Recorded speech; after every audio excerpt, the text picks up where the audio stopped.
Hello dear friend, let's discuss KVS PGT Physics 2023 के solution and this is part 7 question number 141 से 150. Question number 141 है a solenoid of length 2 meter and cross sectional area 1 into 10 की power minus 3 meter square consist of 200 turns per unit length.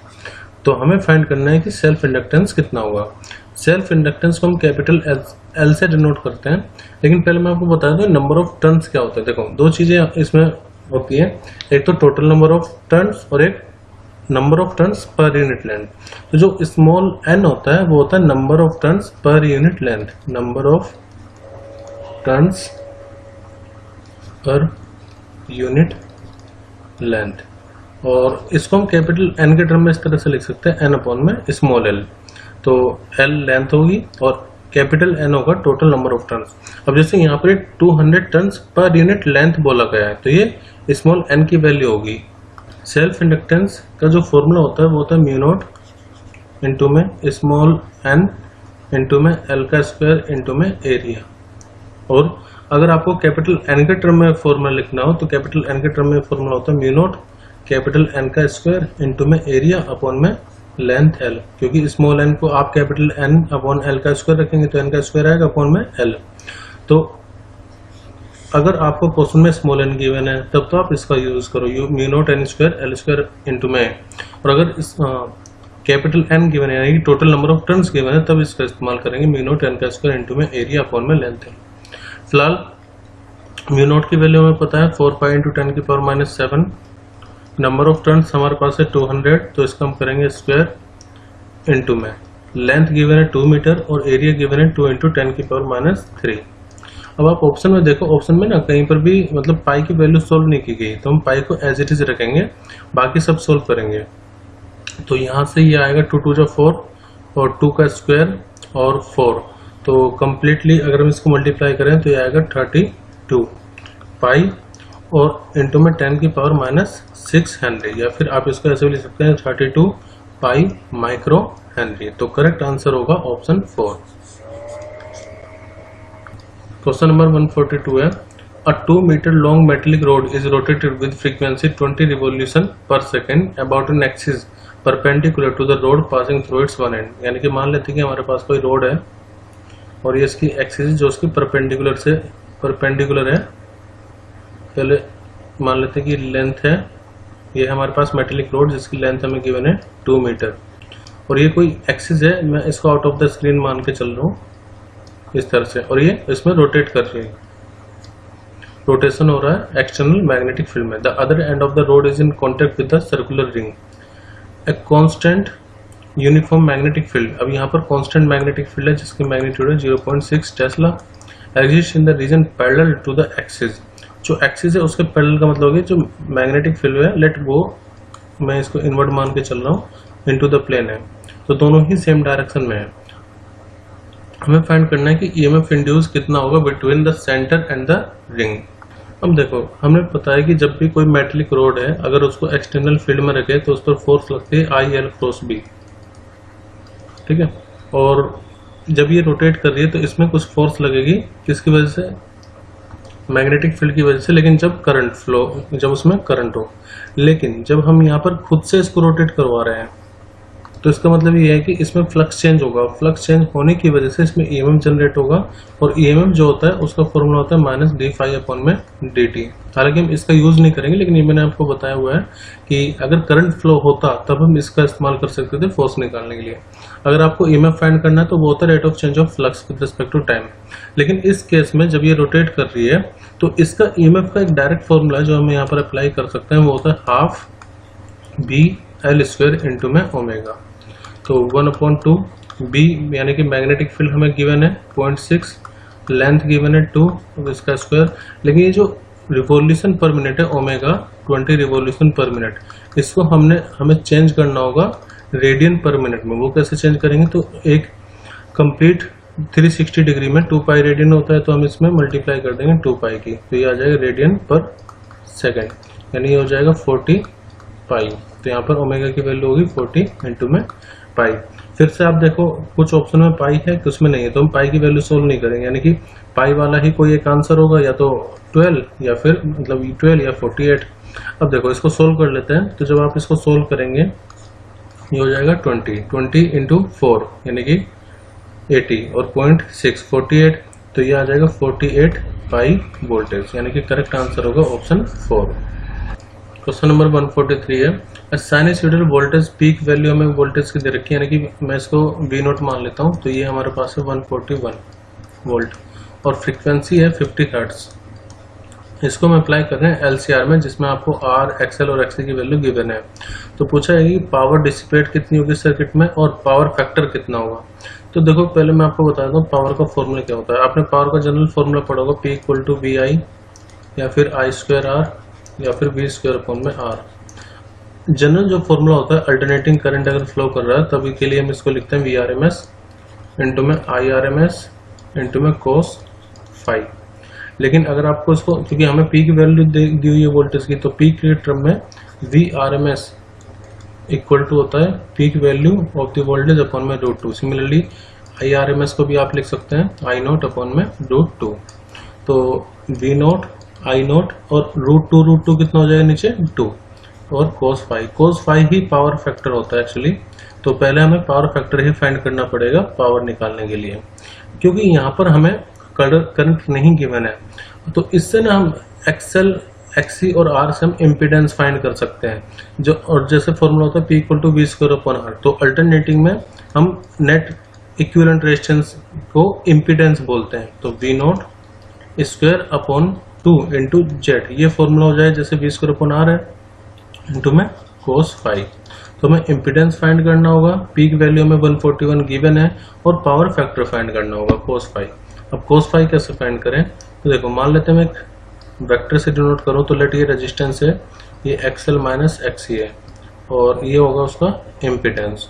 तो impedance find करने के लिए ये impedance का direct formula भी होता है एक्चुअली। अगर आप यहाँ पर ये एंगल लेट है फाई, फेज डिफरेंस बोल सकते हैं इसको हम, तो cos फाई की वैल्यू हम निकालेंगे कैसे, cos फाई बराबर हो जाएगा बेस अपॉन में हाइपो यानी कि R अपॉन में Z। तो Z किसके इक्वल होगा, Z इक्वल होगा R स्क्वायर प्लस, एक्चुअली ये हाइपोटेनियस हो गया तो बेस और परपेंडिकुलर का स्क्वायर, तो R का square plus XL minus XC का होल स्क्वायर। तो पहले हम Z फाइंड कर लेते हैं क्योंकि cos फाई फाइंड करना है।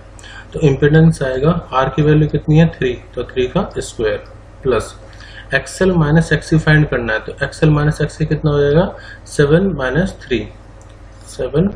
माइनस 3 का होल स्क्वायर।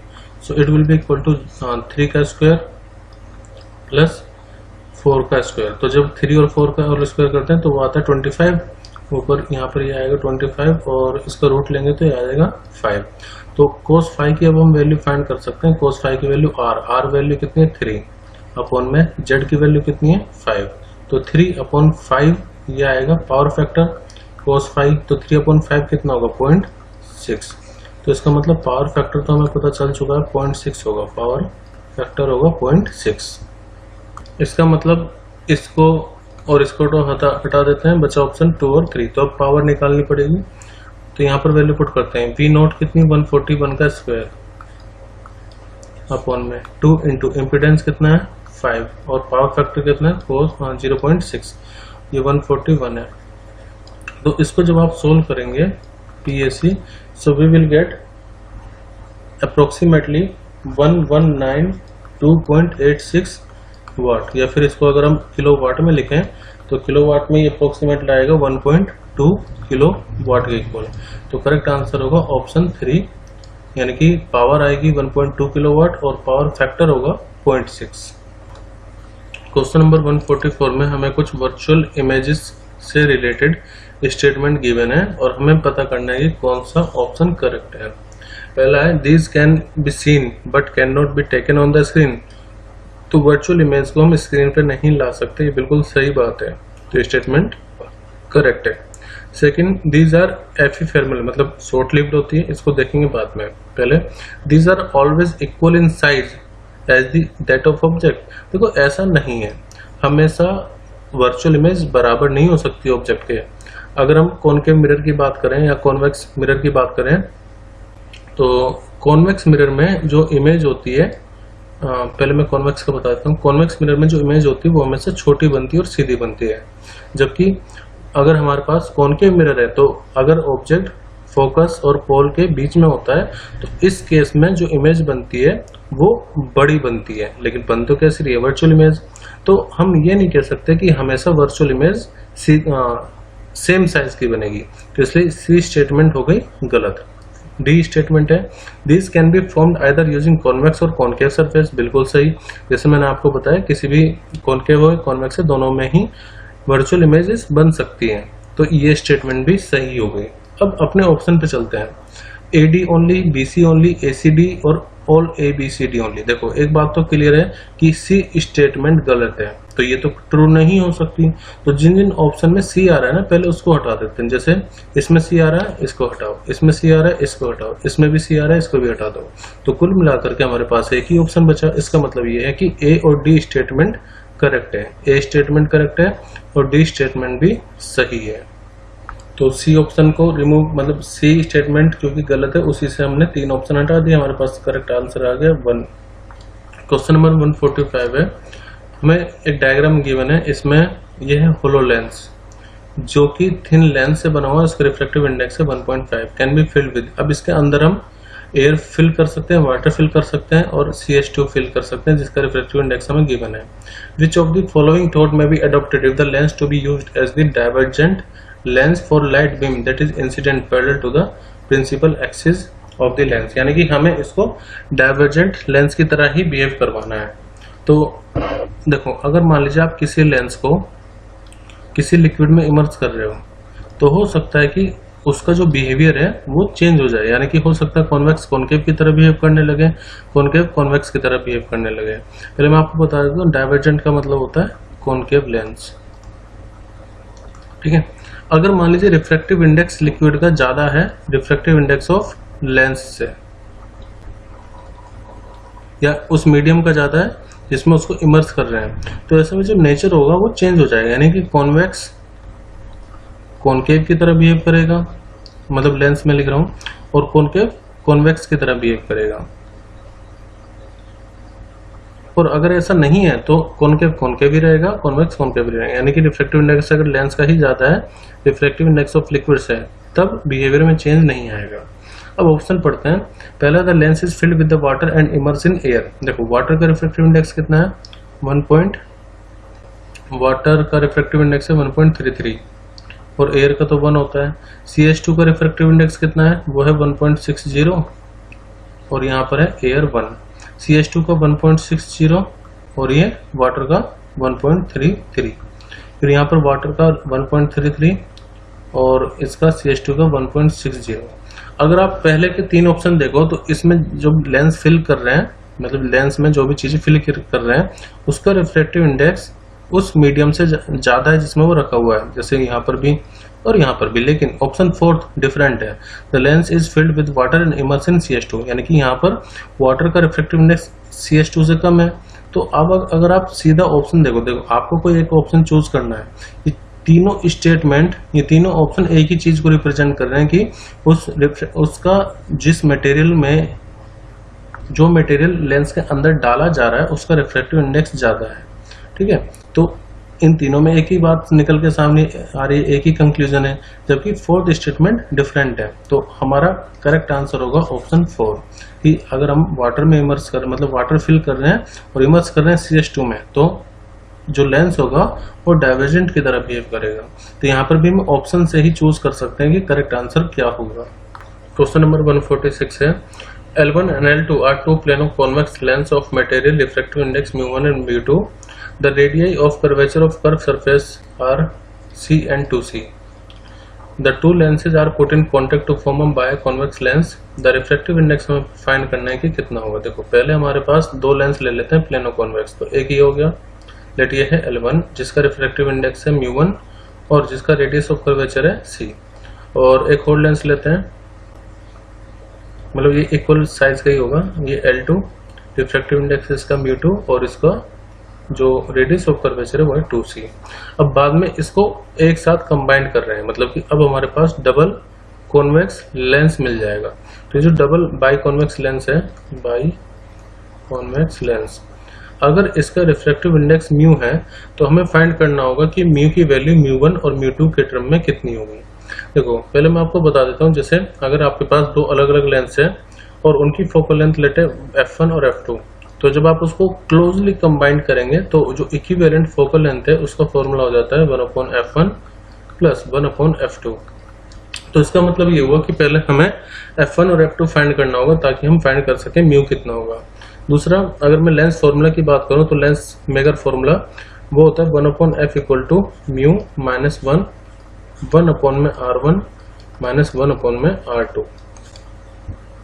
अब देखो पहले हम फोकल लेंथ f1 निकाल लेते हैं, तो 1/f1 इक्वल होगा, इसका रिफ्रैक्टिव इंडेक्स कितना है म्यू1 माइनस 1। अब देखो यहाँ पर दो रेडियस ऑफ कर्वेचर होते हैं r1 और r2, तो ये फर्स्ट सरफेस हो गया और ये होगी सेकंड सरफेस। सिमिलरली यहाँ पर ये फर्स्ट सरफेस और ये सेकंड सरफेस। अगर मैं फर्स्ट सरफेस को देखूं तो वो कर्व है, तो उसका जो रेडियस ऑफ कर्वेचर है वो इस तरफ लाई करेगा, यानी कि पॉजिटिव होगा। जबकि ये प्लेन है तो इसका इसका जो रेडियस ऑफ कर्वेचर होगा वो इस तरफ होगा और वो रहेगा इन्फिनिटी। तो 1/r1 वो तो हमें गिवन है c, फिर ये माइनस 1/, ये कितना हो जाएगा इन्फिनिटी, क्योंकि ये प्लेन है। यहाँ से मैं लिख सकता हूँ 1/f1, ये कितना आ जाएगा म्यू1 माइनस 1/में c। तो f1 तो हमें पता चल गया है म्यू1 माइनस 1, और म्यू1 के टर्म में मतलब म्यू के टर्म में ही हम फाइंड करेंगे। अब इसी तरह से यहाँ पर लिख सकते हैं, जैसे ये फर्स्ट सरफेस है तो फर्स्ट सरफेस का जो रेडियस ऑफ कर्वेचर होगा वो तो हो जाएगा इन्फिनिटी, और जो सेकंड सरफेस है उसका रेडियस ऑफ कर्वेचर इस तरफ लाई करेगा, तो उसका जो रेडियस ऑफ कर्वेचर हमें गिवन कितना है r2 2c गिवन है, लेकिन क्योंकि ये लेफ्ट हैंड साइड पर है तो इसको हम लेंगे माइनस का। अब वैल्यू पुट करते हैं इस फॉर्मूले में, 1/f2 will be equal to mu minus 1, ये हो गया 1/infinity माइनस 1/2c। ठीक है, तो इस साइन का आपको ध्यान रखना है क्योंकि साइन कन्वेंशन यूज करते हैं हम जब फॉर्मूले में वैल्यू पुट कर रहे हैं। तो यहाँ से 1/f2 इक्वल आएगा म्यू2 माइनस 1/infinity 0, ये माइनस माइनस प्लस, तो ये आ जाएगा अपॉन में 2c। तो हमारे पास f2 भी आ गई है। अब देखो जब हम f इक्विवेलेंट लिखेंगे तो हम लिख सकते हैं म्यू2 माइनस, मतलब जैसे ये फॉर्मूला है f इक्विवेलेंट के लिए हो जाएगा म्यू इक्विवेलेंट माइनस 1, फिर यहाँ पर आएगा 1/r1। अब यहाँ पर ये दो सरफेस हो गए, फर्स्ट और सेकंड सरफेस, तो इसके लिए फर्स्ट सरफेस के लिए तो हमें पता है रेडियस ऑफ कर्वेचर कितना है c, तो यहाँ पर लिख दीजिए 1/c। मैं इसी फॉर्मूले का इस्तेमाल करूँगा, 1/r1 की जगह कितना आ जाएगा c, फिर माइनस, फिर यहाँ पर 1/r2, जैसे यहाँ पर था माइनस 2c, तो यहाँ पर कितना आ जाएगा माइनस के 1/2c। तो ये हो गया mu minus 1 1/r1 minus 1/r2 की वैल्यू। अब 1/f1 हमें पता है कितना, म्यू1 माइनस 1/c प्लस 1/f2 की वैल्यू भी हमें पता है कितनी है, 1/f2 की वैल्यू है म्यू2 माइनस 1/2 इंटू में c। ठीक है, अब हमें इसको म्यू के लिए सोल्व करना है। देखो जब हम नीचे एलसीएम लेंगे तो c से c तो कैंसिल आउट हो ही जाएगा। अब यहाँ पर ये माइनस माइनस प्लस, तो हमने एलसीएम ले लिया, दोनों तरफ एलसीएम आएगा 2c, तो यहाँ पर 2 और यहाँ पर minus minus plus 1। Similarly 2c है तो यहाँ पर 2c, और देखो 2 यहाँ पर मल्टीप्लाई हो जाएगा। अब 2c से 2c तो कैंसिल आउट होगा, तो हमें मिलेगा म्यू, यहाँ पर 3 आगे 2 + 1 कितना 3, तो 3 की जब आप 3 यहाँ पर मल्टीप्लाई करोगे तो 3 mu equivalent minus 3 will be equal to 2 mu 1 minus 2 plus mu minus 1। तो यहाँ पर भी इन दोनों को कंबाइन करेंगे तो कितना आएगा माइनस के 3, तो 3 mu equivalent minus 3 equal to 2 mu minus 3 plus mu, तो 3 से 3 कैंसिल, तो फाइनली हमें मिलेगा 3 म्यू इक्विवेलेंट बराबर होगा 2 म्यू2 प्लस, सॉरी ये म्यू1 है, म्यू1 प्लस म्यू2 के इक्वल। तो इस हिसाब से हमारा करेक्ट आंसर होगा option 3, 3 mu will be equal to 2 mu plus mu. Question number 147 wave optics है। With regard to Huygens principle of the secondary wavelength कौन सी स्टेटमेंट करेक्ट है, हमें ये बताना है। पहला, हाइगेंस प्रिंसिपल को हम स्पीड ऑफ लाइट मीडियम में फाइंड कर सकते हैं। सेकंड है, क्या ये स्नेल लॉ को एक्सप्लेन कर पाएगा?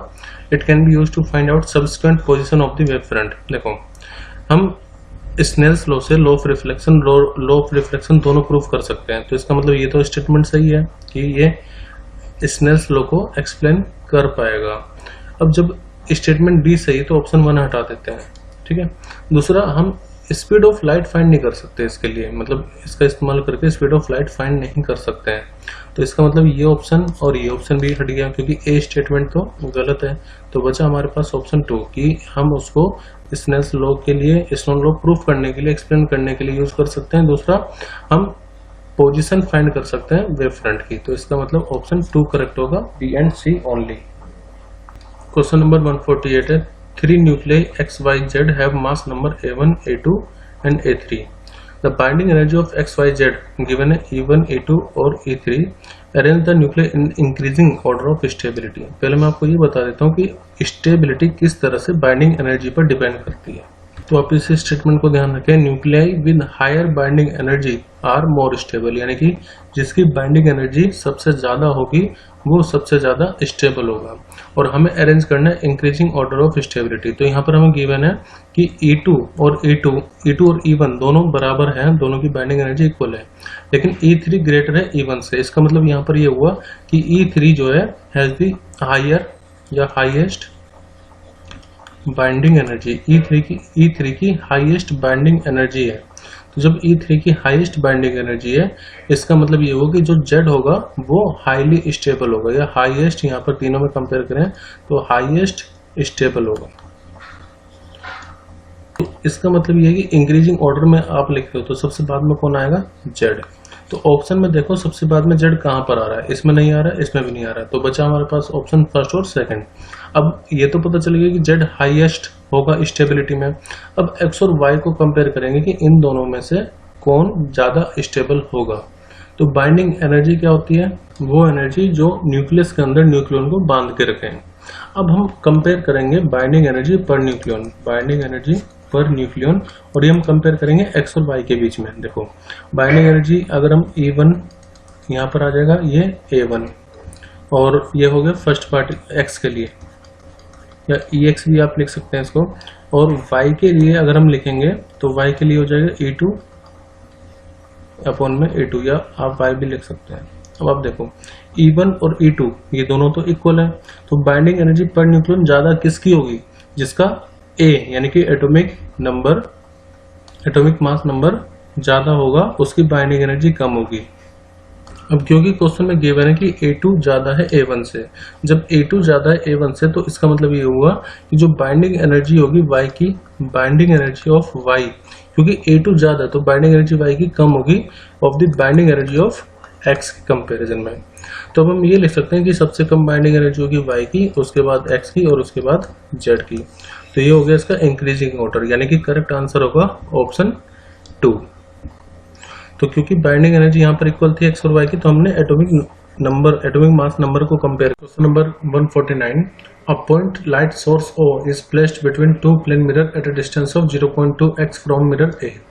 As shown in figure, we see multiple images of light sources in both mirror. How far behind the mirror A are the nearest 3 images of the source in that mirror? तो जो A से हमें distance बताना है कि जो 3 image बनेगी शुरुआत की, वो कितने कितने डिस्टेंस पर रहेगी। पहले मैं आपको प्लेन मिरर का एक कंसेप्ट बता देता हूँ। जैसे मान लेते हैं कि कोई ऑब्जेक्ट O है किसी मिरर से U दूरी पर, तो उसकी जो इमेज होगी, उस ऑब्जेक्ट की जो इमेज बनेगी अंदर, यानी कि जो इमेज का डिस्टेंस होगा, U और V दोनों इक्वल होते हैं प्लेन मिरर में हमेशा। Object distance from the mirror is equal to the image distance from the mirror inside it. Now अब हमारे पास ये कंसेप्ट है कि जितना ऑब्जेक्ट आगे रखा होगा उतने ही पीछे उसकी इमेज बनेगी। तो पहले ये 2 प्लेन मिरर बना लेते हैं। अब देखो, दोनों मिरर के बीच में A और B मिरर है, तो ये इनके बीच का दूरी है X, और ऑब्जेक्ट मिरर A से 0.2 डिस्टेंस पर रखा हुआ है। तो जो दूसरा मतलब यही ऑब्जेक्ट होगा, ऑब्जेक्ट ओ वो बी से कितनी दूरी पर होगा, 0.8x पर। तो देखो मिरर ए से ये ऑब्जेक्ट 0.2 डिस्टेंस पर है, 0.2x पर, तो इतनी ही अंदर उसकी इमेज बन जाएगी। तो मान लो ये फर्स्ट इमेज हमारी बन गई, तो इसका डिस्टेंस कितना हो जाएगा, 0.2x। तो पहली जो इमेज बनी है वो मिरर ए से 0.2x पर होगी। सभी ऑप्शन में 0.2x गिवन भी है। अब अगर मैं मिरर बी से देखूं तो ये ऑब्जेक्ट कितनी दूरी पर है, 0.8 दूरी पर। तो इतने ही अंदर 0.8x दूरी पर ही हमारी सेकंड इमेज बनेगी। ठीक है, सेकंड इमेज, ये फर्स्ट इमेज, ये सेकंड इमेज। लेकिन हमें जो दूरी बतानी है वो ए से बतानी है। तो अगर मैं पॉइंट ए को, मतलब ये मिरर ए है, यहाँ से यहाँ तक की डिस्टेंस निकालूं जहां पर सेकंड इमेज बनी है, तो ये डिस्टेंस कितना होगा। अब देखो यहाँ से यहाँ तक का डिस्टेंस कितना है, x, और प्लस ये कितना है, 0.8x। तो मिरर ए से जो सेकंड इमेज है उसका नेट डिस्टेंस कितना हो जाएगा, वो हो जाएगा 1 प्लस 0.8 यानी कि 1.8x। तो पहली इमेज कितने डिस्टेंस पर बनी, 0.2x पर। दूसरी जो इमेज बनी है वो कितने पर बन रही है, वो बन रही है 1.8x दूरी पर। कहाँ से, मिरर ए से। तो अब ऑप्शन देखते हैं, इसमें 0.2 के बाद 0.8x आ रहा है, तो इनको तो हटा देते हैं, ये तो नहीं होगा, और इसमें भी 1.8x आ रहा है। अब हमें थर्ड इमेज भी निकालनी पड़ेगी कि वो कहाँ बनेगी।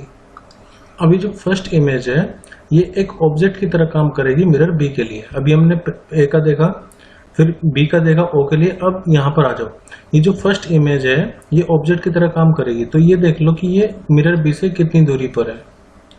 तो x ये और 0.2x ये हो जाएगा x प्लस 0.2x यानी कि 1.2x। तो इसका मतलब हो गया ये जो पहली इमेज बनी थी ये जब अब ऑब्जेक्ट की तरह काम कर रही है, तो मिरर बी के लिए जो ऑब्जेक्ट है वो कितनी दूरी पर होगा, 1.2x पर। तो इसका मतलब इसके इतने ही अंदर जाकर के 1.2x पर मिरर बी के अंदर 1.2x पर इस ऑब्जेक्ट की इमेज बनेगी। तो मैं इसको 3 नाम दे रहा हूँ, लेट ये थर्ड इमेज हो गई। तो हमें जो डिस्टेंस मेजर करना है वो करना है मिरर ए से। तो अगर मैं मिरर ए से ये डिस्टेंस फाइंड करूँ, ये कितना होगा, तो देखो ए से बी तक का डिस्टेंस कितना है, x। ठीक है, और इसमें 1.2x हम और ऐड कर देंगे, प्लस 1.2x। तो इसका मतलब x तो हो गया ये वाला ए से बी तक के बीच की दूरी, प्लस 1.2x, तो ये कितना आ जाएगा, 2.28। इसका मतलब ये हुआ कि मिरर ए से जो तीसरी इमेज बनेगी वो 2.2x डिस्टेंस पर बनेगी। तो करेक्ट आंसर क्या होगा, ऑप्शन 4। तो इसमें ऐसा नहीं है कि कोई फॉर्मूला अप्लाई करना है, हमने कंसेप्ट अप्लाई किया है बस, और हर एक इमेज की दूरी हमें मिरर ए से फाइंड करनी थी। Question number 150, which of the following statement is true for photo electric effect operators. Photo electric effect क्या होता है, मान लीजिए हमारे पास कोई मेटल है और उस मेटल पर हम कोई रेडिएशन इंसिडेंट कर रहे हैं।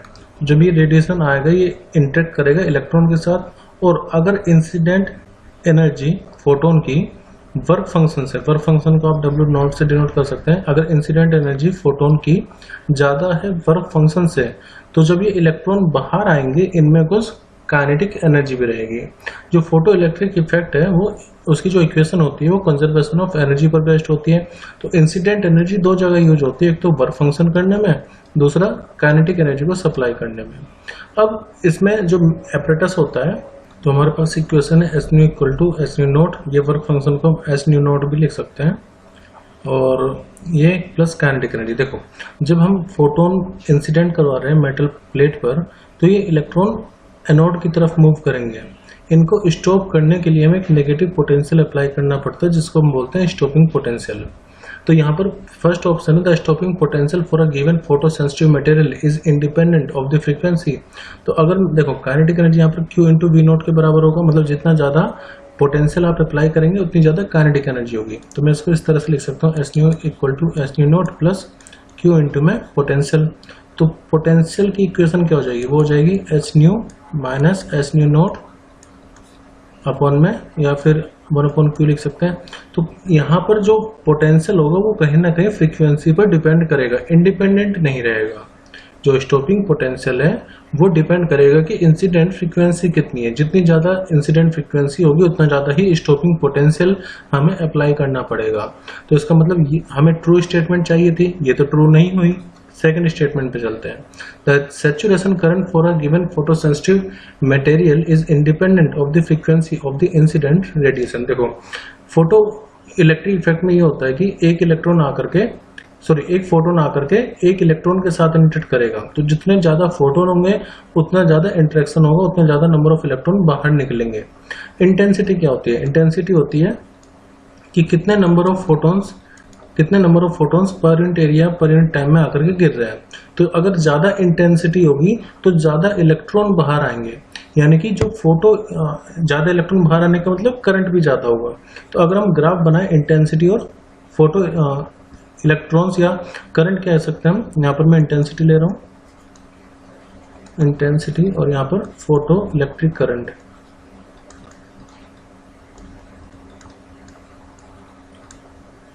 तो जब इंटेंसिटी ज्यादा होगी, तो इंटेंसिटी ज्यादा होने का मतलब फोटोन की संख्या ज्यादा है, फोटोन की संख्या ज्यादा होगी तो ज्यादा इलेक्ट्रॉन के साथ इंटरेक्ट करेंगे, ज्यादा इलेक्ट्रॉन्स के साथ इंटरेक्ट करने का मतलब फोटो इलेक्ट्रिक करंट ज्यादा होगा।